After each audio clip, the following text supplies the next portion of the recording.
This is the White Coat Investor Podcast, Milestones to Millionaire, celebrating stories of success along the journey to financial freedom.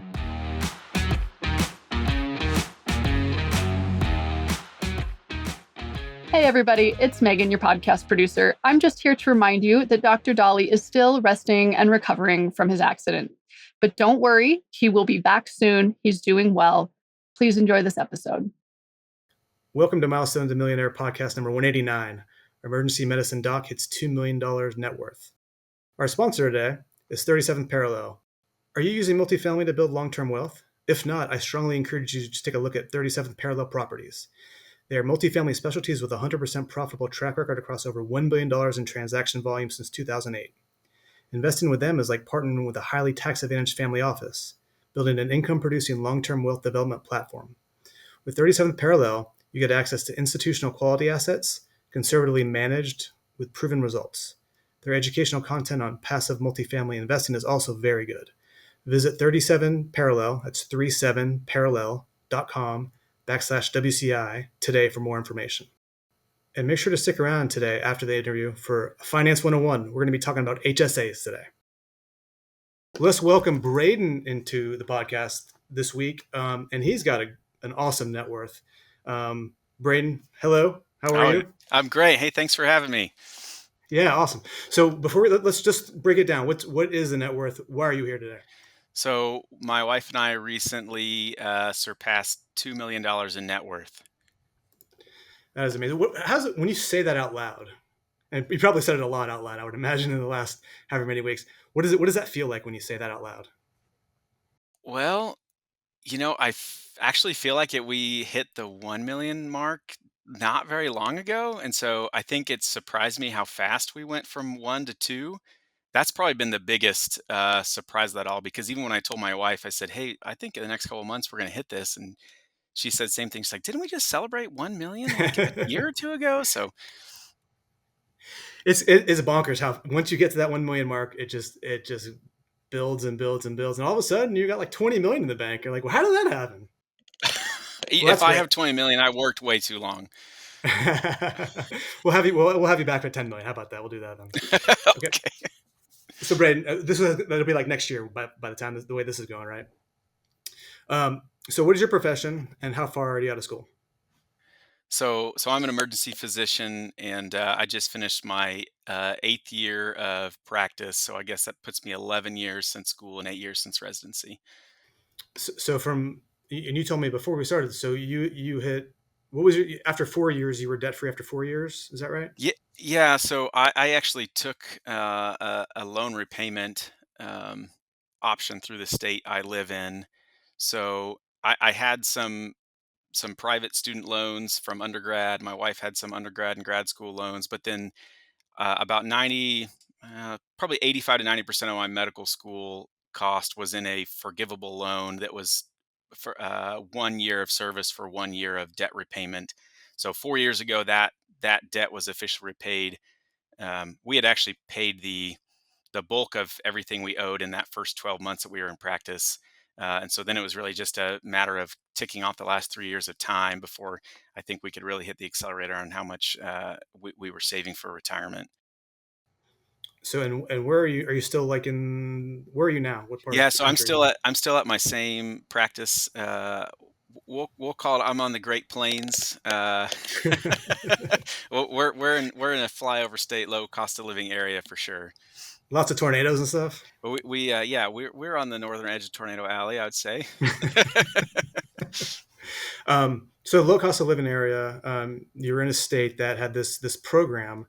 Are you from that area, or did you move to that Yes, area for all this? I am. So I grew up in even a more rural area of the state than I live now. My wife is from a more major metropolitan area, but where I went to school. So I went to the University of Kansas for school. So we met in Kansas City, and we live just a few hours away from there now. But we're within close proximity of multiple family members, so it's been a good location for us. And how is she adjusted to everything? Like if she's come from a big metro area to Y- more of a rural area? Well, so yeah, it's interesting. She's lived her whole life in Kansas City and Denver until I drug her out here. But every time we're back in the city, she says, "I don't miss this." Actually, Oh, really? Oh, yeah, great. I think that some minor things like traffic are a headache, but I also think there's some like keeping up with the Joneses that I think she realizes you don't have some of that same pressure when you shrink your city size by tenfold. So that's been I couldn't convince her to move back there if we wanted to now. So okay, so let's go through the income, the range of income you've had since you got out of school. How's that all break down? Yeah, so when we got married my last year of medical school, and so my wife's a nurse, so she was really the one kind of being the breadwinner for the first few years of our marriage. So I mean, gosh, the first year I married, we probably made 40 grand, and Yeah. then through residency, she still was making quite a bit more, but for those 3 years of residency, we were probably making about 130 a year, and then pretty much every year since residency, it's been between 475 and 525. So I usually say about 500 is where we've been. This year's probably going to be our biggest earning year because my wife went back to work about 20 hours a week. So we'll see how that affects our taxes this coming year. But yeah, it's been about 500 for the last 8 years. That's it. So you go from making basically 40K not that long ago to making mid six figures. That's, I mean, come in. I don't know your background. I don't know how much your parents made or how much your wife's parents made, but I mean that's got to feel like Oh, I surreal. mean, Or are you used to it now? Maybe you're used to no, it. well, I mean, I certainly so this little town I'm from, my parents both worked and had good jobs. Like my mom was a teacher, my dad was like in middle management, agribusiness stuff. And so I, I think even when we were in residency, we were probably making more money than my parents had ever made. And so that part was already a little surprising. My wife's parents are pharmacists and nurse practitioners. So she had a little bit more income kind of in her middle school and high school years, but they lived very frugally. I mean, her family lived more frugally than my family did, even though they may have been making twice as much money during that time. And so, Yeah. she brought a lot of that to our marriage in a good way that toned down my spending habits in ways that probably would have been really detrimental to our long-term financial goals. That's interesting. Do you think that? I mean, even if she wasn't working, or if she was making like a fifth of what you were making, that kind of mentality, how she grew up, it kind of kept you maybe from trying to keep up with the Joneses, or to kind of get into that kind of that lifestyle inflation crunch. Yeah, and I think seeing somebody else's family just manage money differently than mine did, I think is eye opening because we never wanted for anything when I was growing up, but to see somebody live uh, below their means better than we did, and in ways that probably set her parents up better for retirement, I think was yeah very enlightening. I mean, the other thing that my wife and I did together was that we went through Dave Ramsey's Financial Peace University, and that was a huge, like, to learn how to budget together and to have sort of an inclination to being debt averse really helped. I mean, to this day, we still do a budget every month. It's gotten obviously a lot looser than it did 10 years ago. Um, and we don't invest the way that Dave Ramsey maybe teaches people to. But I mean, I think knowing how to handle every dollar coming into your household makes a big difference. And that's how you see people, physicians who are broke at 50 and physicians who have $5 million is probably as simple as that. Okay, so Braden, what is your approximate net worth now? How is that divided all up? So I think when I looked today before we got on, it's at 2.2 million is the total net worth. And the bulk of that is in um, retirement savings. So I think about 750 is in qualified retirement accounts. So 401k, 457, backdoor Roths, individual 401k. There's another between 400 and 500 in a taxable brokerage account. That's also a retirement fund at this point for us. Um, we have about $200,000 that's in uh, real estate investments, primarily through like syndicated real estate investments. Um, we have almost $200,000 in our kids' retirement funds that I guess you could lump into that net worth, but isn't money that I guess I'm probably never going to spend on myself, but will hopefully pay some dividends for us by not having to cash flow out of our own pocket for college. And then our home that we live in is probably in the neighborhood of $600,000 conservatively. So that comes, I don't know, somewhere in the neighborhood of 2.2. I think if you add all those up. 200K and 529s. That's you have 529s, right? Yes, yes. That is a lot. It seems like. Well, how and how old are your kids? Like, when are so they going to college? one is 5 and one is 8. Wait, so how did you get that much money into your 529s? That's We awesome. we started just like the day they were born. So our state will give you a tax deduction on the first $6,000 you put in. So every kid gets 6 grand every year, no matter what, and it's just plugged in $500 a month for both kids every month. We had a few years early on that at the end of the year, we just sort of had this pile of money laying around that, our financial plan said, what are we going to do with this? Because one thing that Jim taught us to do was we made a detailed financial plan. And part of that was all this money at the end of the year starts giving it up. Okay, this is extra mortgage payment. This is extra kids college fund. Some of this money is just for an extra vacation kind of thing. So we had, we had a few years that it was more like 10 grand a year going in, and then the rest of it has just been market, right? Like the market's gone up for the majority of my kids' lives. And so, um, you know, 50% of the money in there is not money that we put in. Um, I think that the harder thing for us is going to be when do we stop contributing? Should we stop, right? These new rules with putting money in your kids' Roth from their 529s, like that landscape has changed the calculus, because the original plan was stop when the kids started elementary school, and our youngest one just hit elementary school. But now we're like, well, do we stop? Do we just stop one kid, right? Because one kid has like 115, the other one has like 75 or whatever it is, and so I don't know. That is still to be determined for us, but I certainly think that's been maybe a bigger surprise to me than hitting the net worth that we did, was to say, holy smokes, we have so much money saved for our kids' college compared to what my wife and I had available to us. That's sort of a change your family tree kind of uh, step that I think we've taken. I mean, we have friends whose kids started elementary school, and they were like, "Oh yeah, we probably should start saving for college pretty soon." So Hmm. compared to that, where you have that much money in when they're so young, that's amazing. That's really really Oh, thank impressive. you. Okay, so what advice do you have for someone that is like you before you started making this large amount of money? You know, I think I'm cliche in that it's a lot about budgeting early on, and the better you are at the beginning, especially if you're like going through residency and going to be, and then your attending salary hits, the less you have to do of it later.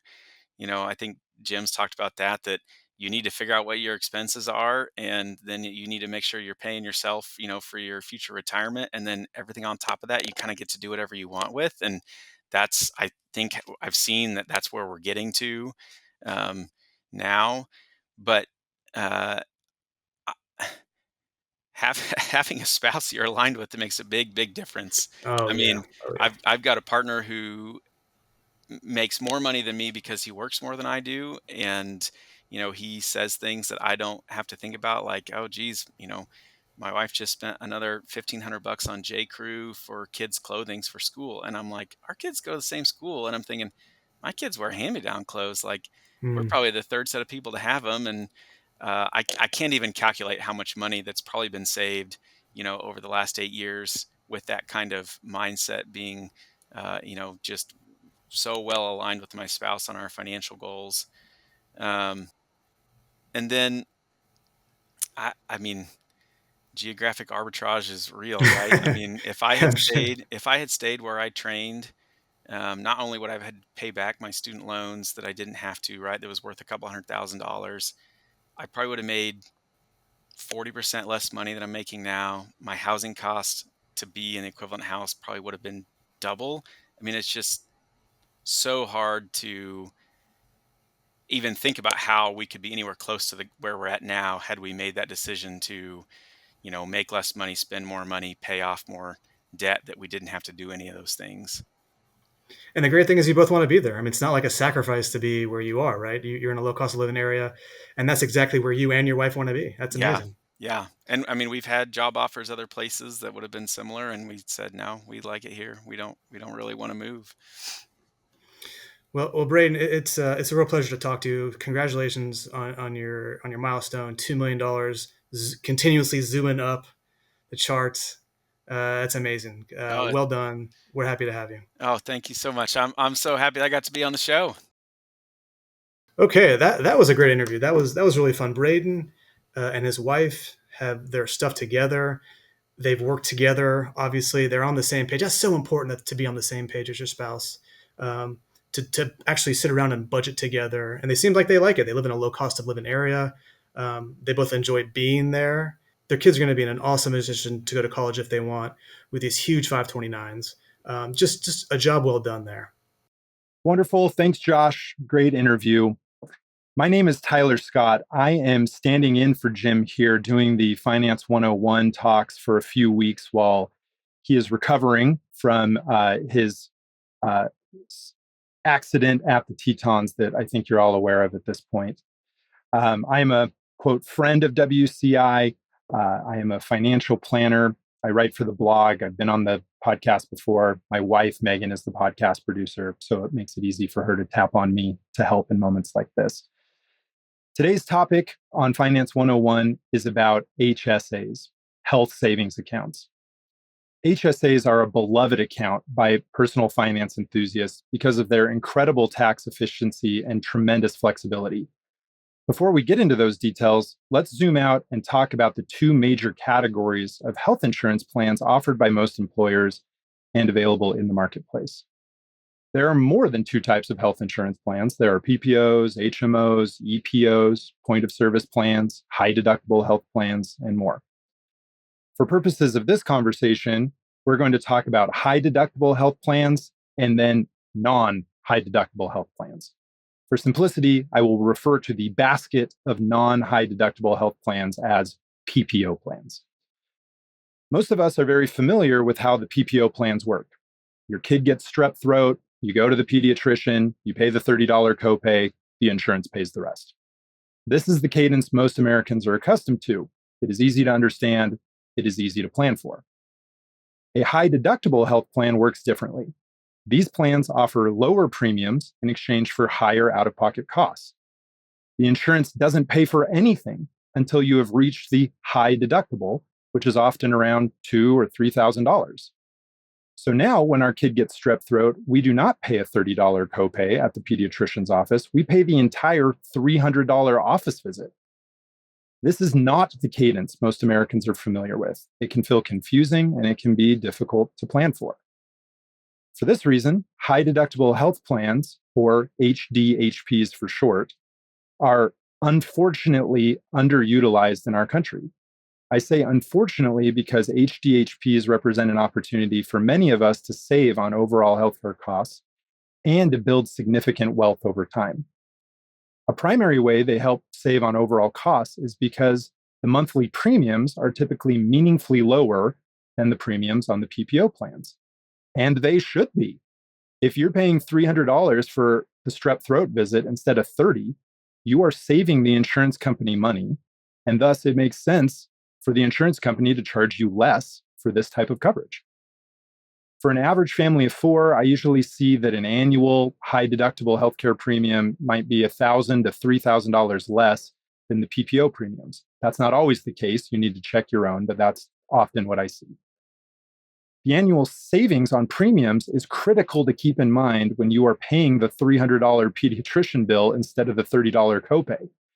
It can feel shocking at first to pay the full cost of the visit, but you have to remember that you are already several $1,000s ahead each year just by virtue of saving on your premiums.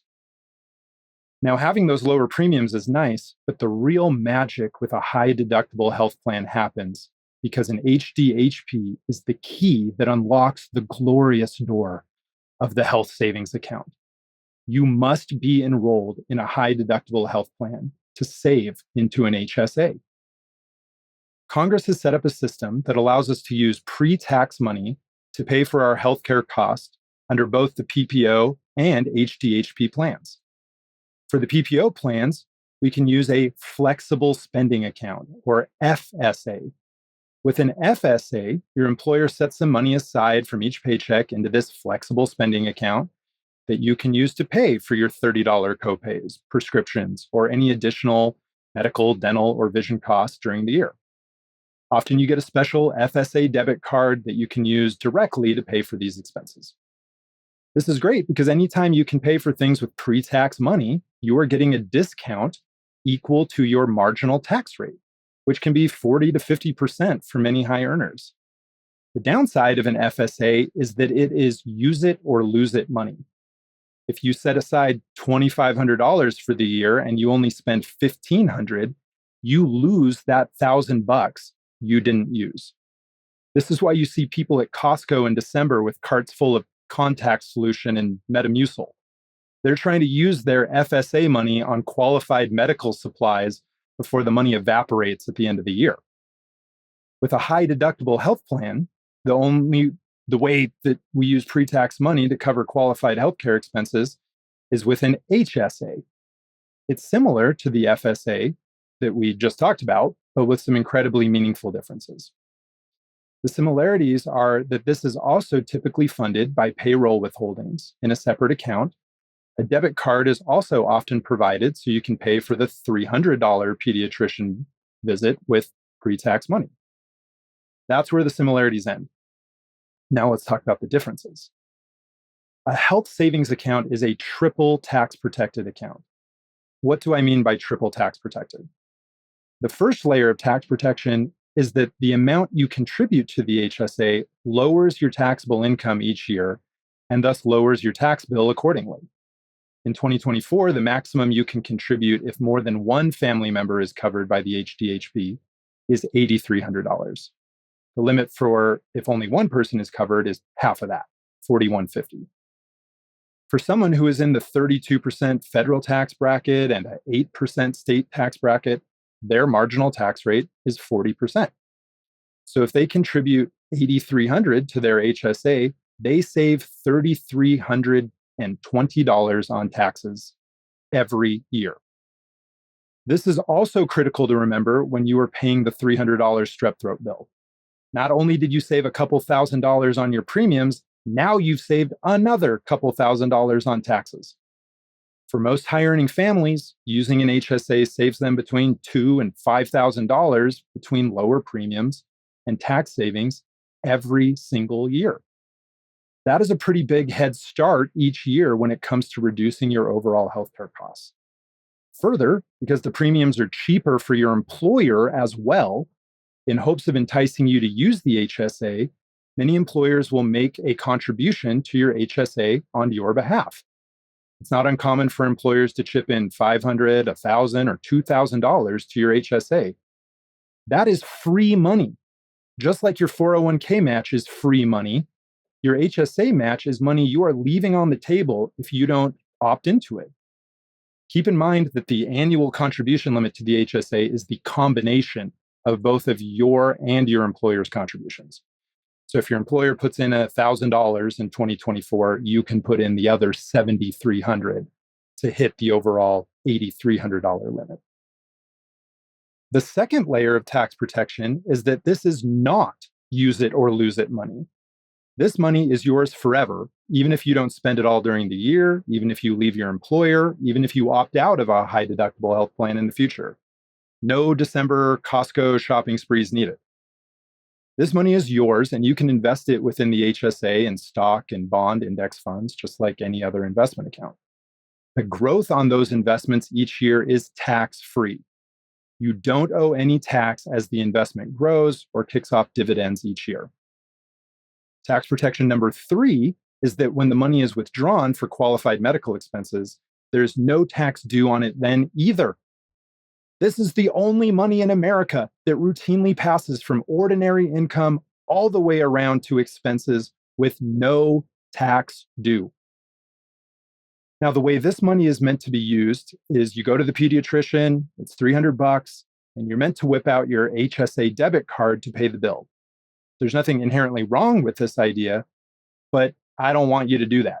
I want you to cut up the debit card. That's because the tax-free nature of this account is so mathematically profound that we don't want you pulling money out of the account.